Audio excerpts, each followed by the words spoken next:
Good morning, Bookeemonsters. Welcome to Friday. It's October 27th. We're getting end of the month. We're getting close to Halloween. This is the weekend that I'm sure a lot of people will start celebrating, aka partying hard in anticipation of Halloween. I don't. The shall we say holiday I like to acknowledge is more All Hallows Eve. For All Saints' Day, November 1st. But also, I like to acknowledge the Celtic recognition of that day, which is Samhain. So it is coming up. Good morning, Mary. Good morning. Happy Friday. TGIF. Hard to believe another week is under our belt. The time is flying. Another unseasonably. Enjoy it. Enjoy it. We're in the teens. I'm sure it's very beautiful, and the leaves are changing, and it's a gorgeous fall day. We are rather nipply out. Well, we are here to look at the new releases for this week. We've looked at some. I think we'll just jump into the cozy mysteries to finish out the week. Not really in the mood for literary fiction. I can tell you what I'm reading, though. Let's jump into that super duper quick. Still reading Murder at the Mill by Irina Shapiro and listening to the audiobook of The Legend of Coronaire by Rick Brown. And I just started last night The True Love Experiment by Christina Lauren. It was a book I had on hold at the library for weeks and weeks and weeks and weeks. And it just finally came up. So I'm also reading that on Kindle. And I'm mostly enjoying it. The female character's kind of irritating, but perhaps we will let it be. So, Murder at the Mill, Legend of Coronaire, True Love Experiment is what I am currently going with. Morning, Cajun. Morning, PK. Mary. It's back to the 80s for us. As I say, enjoy. Feel the warmth in those bones.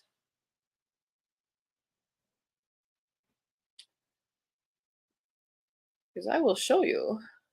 Of course, this is the official temperature. It's currently 13 degrees here in Billings. Huzzah!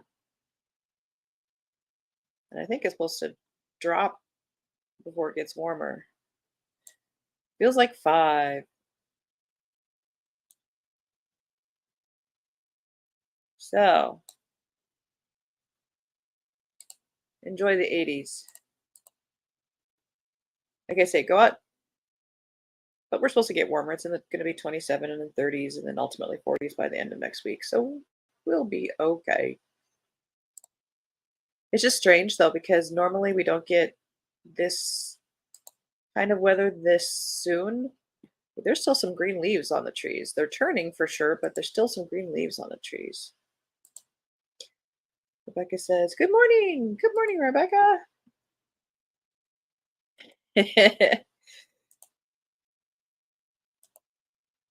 Yeah, it's chilly. No, go out and enjoy the warmth for me. Go out and get that warm in your bones. It'll feel good. For sure. All right. But let's look at books. That's what we're here for. Uh let's see. We were around. Whoa, I don't remember those boots. Fatal Folio, I think, was the last one we were at. Murder in Drury Lane by Vanessa Riley, second in series. Pressed into a union of convenience, Lady Abigail Worthing knew better than to expect love. Her marriage to an absent lord does at least provide some comforts, including a box at the Drury Drury Lane Theatre, owned by the playwright Richard Brinsley Sheridan.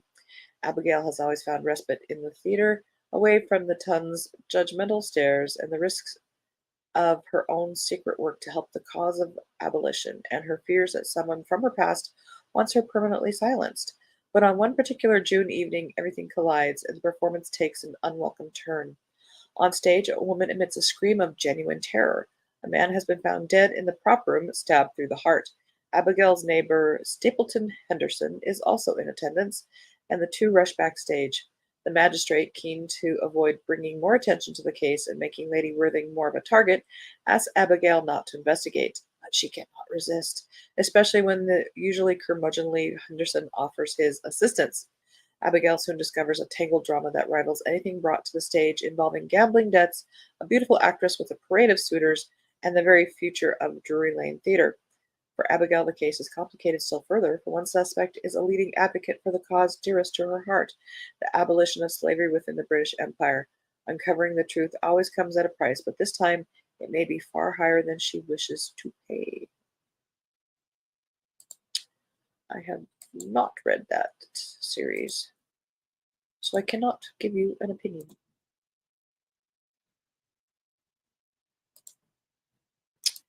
Deadly Mixer by Jenna St. James, 21st in series, 138 pages, so novella.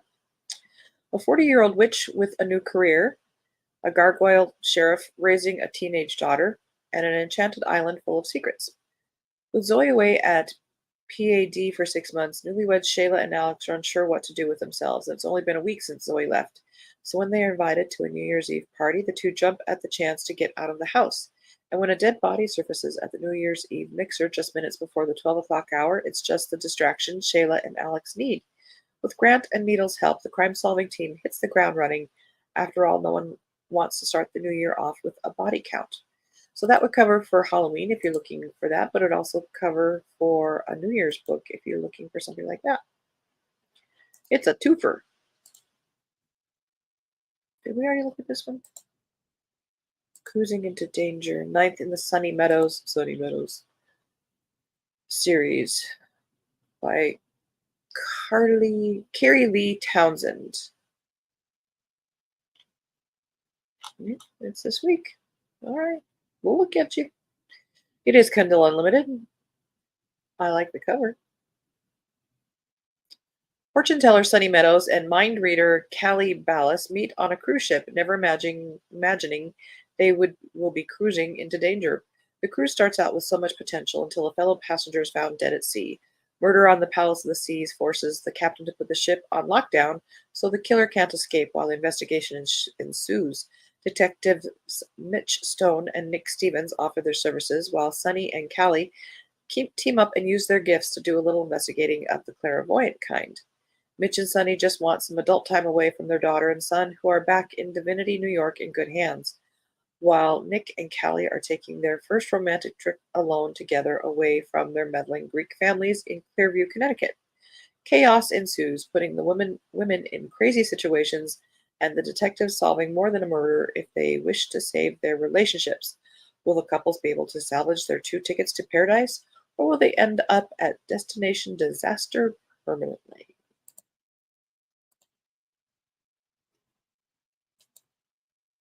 I guess you'll have to read to find out. Marigolds and Mayhem. Good morning, Lee. Welcome to the morning show. All right, we're looking at cozies. This is Marigolds and Mayhem by L.C. Turner, 3rd in the Pedal Pushers Flower Shop Cozy Mysteries. It is under 200 pages. Presley and Susan Merriweather are eagerly preparing for the upcoming Fall Harvest Festival Flower Arranging Contest, a cherished event in Hunter's Hollow. As the excitement builds, tragedy strikes with a chilling twist. Susan is discovered locked in the flower shop's cooler, lifeless. Presley's hunches and her loyal companions lead her to delve into the mystery. From rival florists to jealous competitors, everyone's a potential culprit. Can Presley navigate the Garden of Secrets to uncover the truth behind Susan's untimely demise? Death by Kula. Till death do us part by Diane Valeri. Fourth in a material witness party. Now that dress is gorgeous. Even though it's cartoony, that's gorgeous.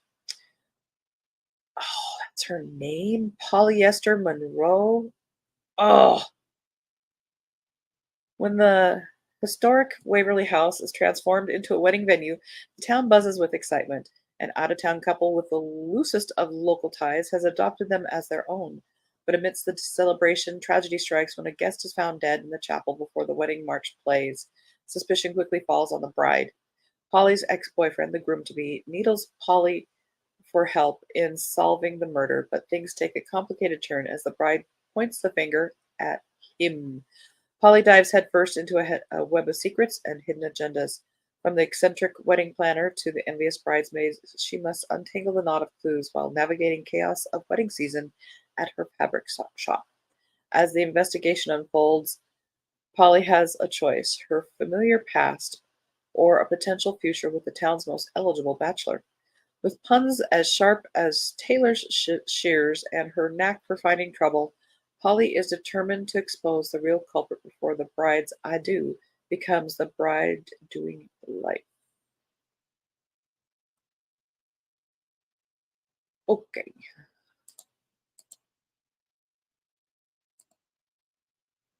Polyester. She did. Oh my goodness. Can you believe it?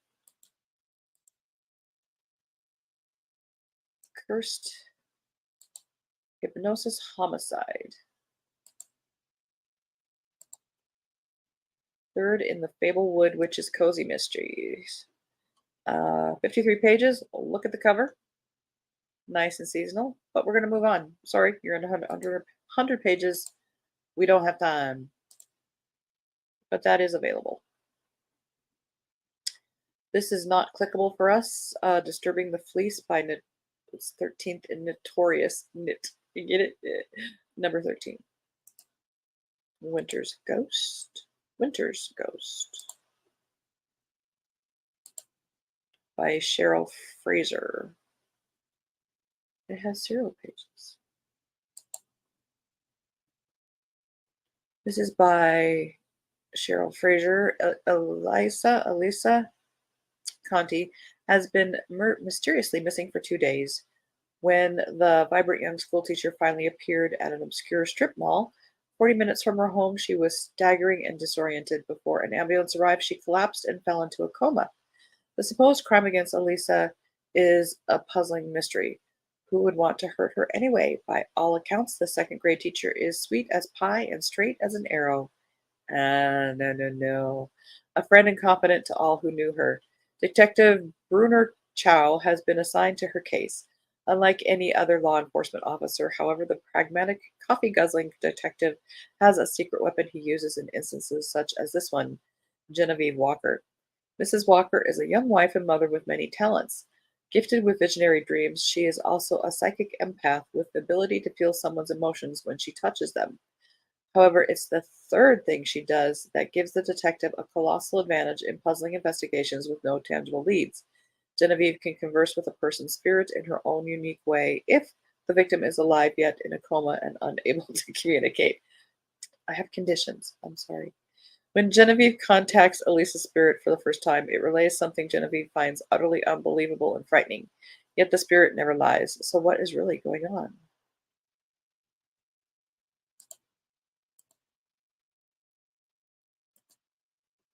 Notorious in Nashville.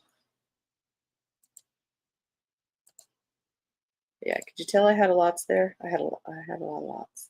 A lot of thoughts on that one. Her real name is Hallelujah? Oh my gosh, those parents. Yeah, no kidding.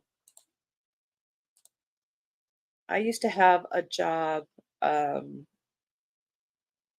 doing medical collecting. Really, it was setting up financial plans, but you see a lot of names doing stuff like that. And you're familiar with Lord of the Rings, at least the movies or the books. This girl's name was Nazgul. You know, those flying bad guys? Yeah, her name was Nazgul. Those parents should be shot. Notorious in Nashville by Phyllis Gobel. The old and new, this is Kindle Unlimited. The old and new collide in Nashville. A crooked developer, Tommy Kahn, plans to demolish a historic building, the Eagle's Nest, and build yet another sleek new tower.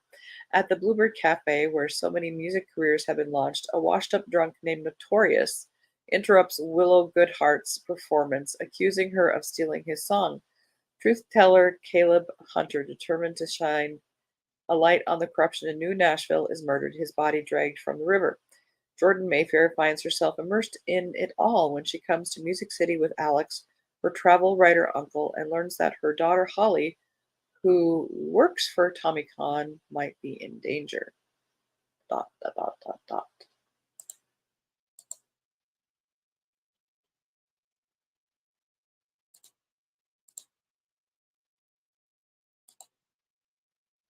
I know. Ugh. I also used to work at a children's photography studio about 20 years ago. And the names. Yeah.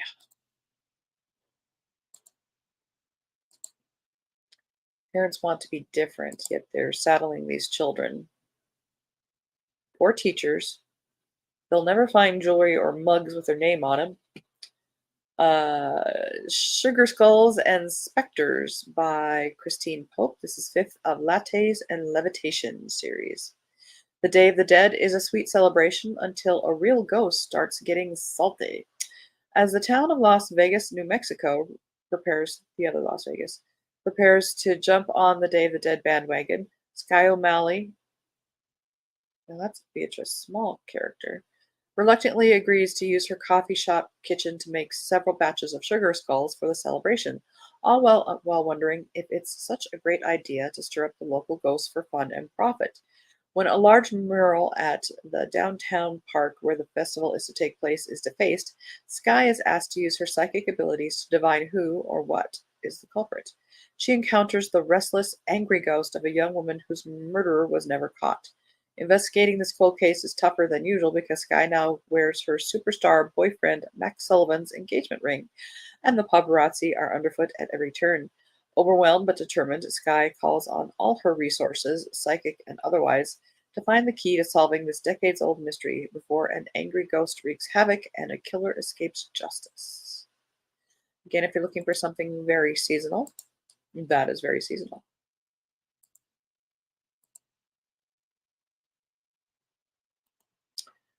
I'll just go with, oh my goodness, why?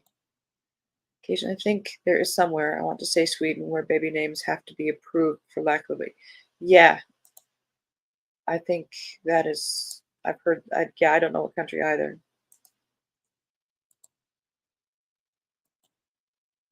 Poison at Penshaw Hall by G.B. Ralph, second in the Riverton series. Somebody got the discount cover. We'll see if it's okay on the inside. Addison Harper is back with another dead body at his feet, only this time the entire town saw it happen. Milverton is in the running for the Terrific Town Award, so a dramatic death at the opening ceremony is far from ideal. Addison had only been lending a hand, but now finds himself much more involved than he'd ever hoped. To his big to think his biggest worry before had been his upcoming date with Sergeant Jake Murphy. As for the sergeant, he can hardly ignore a hall full of witnesses, even if he wanted to, and they're all pointing the finger at his date, Milverton's newest arrival, Addison Harper. Poison at Penshaw Hall is the latest in a wonderful cozy mysteries set in an enchanting small town nestled amongst the stunning New Zealand scenery. All right.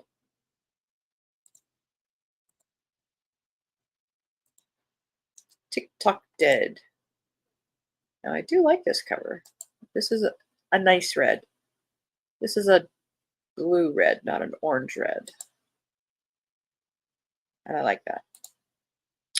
By L.A. Sartor. First in a Jenny Hart mystery.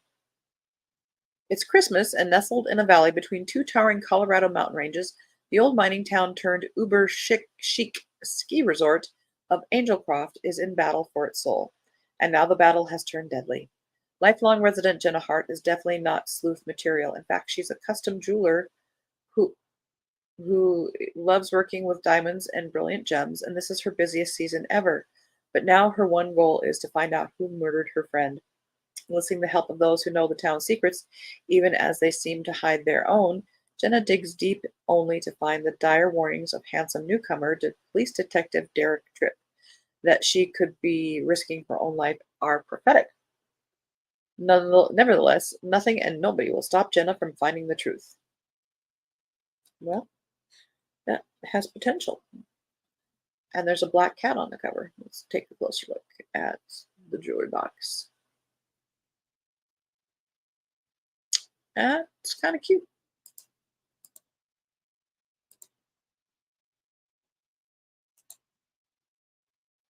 Oh, there you go. Yep. That's why we do this. Okay, we're running out of time. I got to look at this red boot one.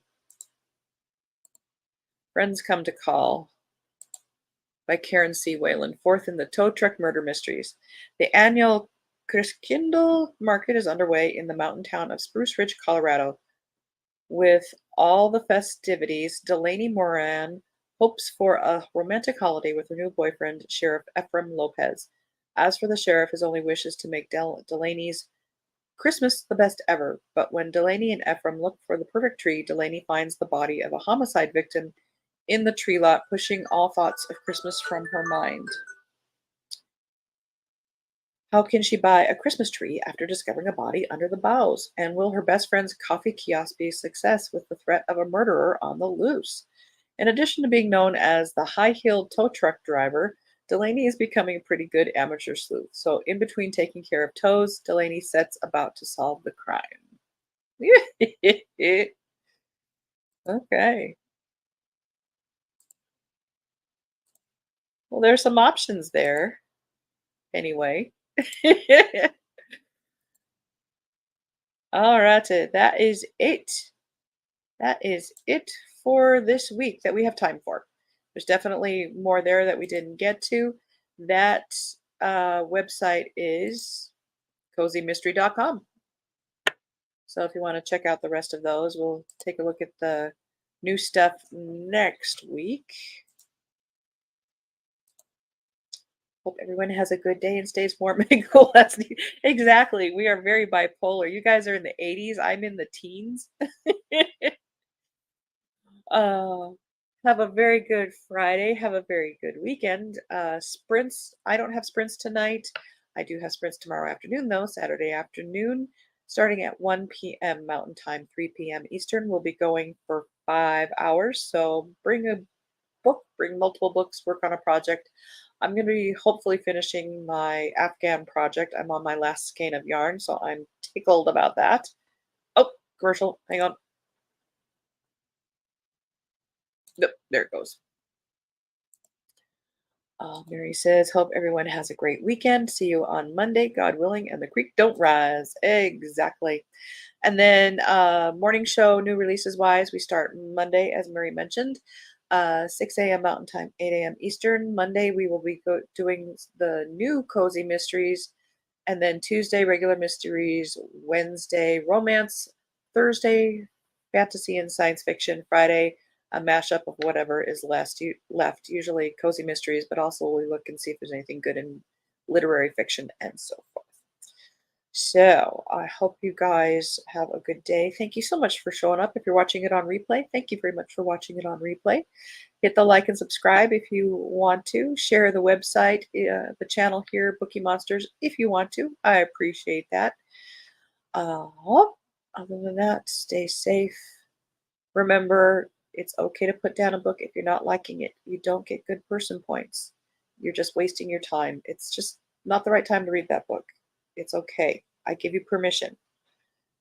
It's no reflection on the author, it's no reflection on you. It's just not the right time. It's like wine, etc.